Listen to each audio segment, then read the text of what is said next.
এবং তোমরা যে কথাগুলো বলেছো একটা কথাও দ্বিমত পোষণ করছি না। তোমাদের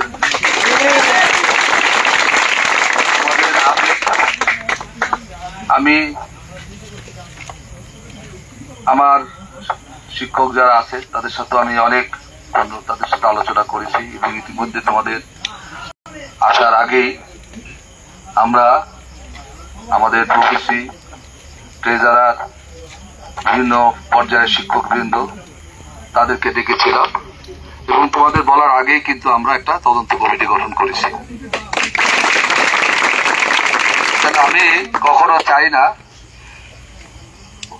অন্যায়ভাবে বা অনিশ্চিতভাবে কাউকে আমরা কোনো আইনের আওতায় আনবো, কিন্তু ঘটনাটা আমি বিচলিত ছিলাম।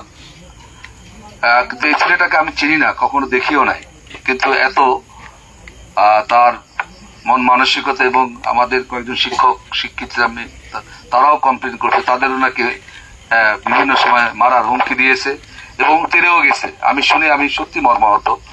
এই ধরনের এটা মানে কোন শক্তি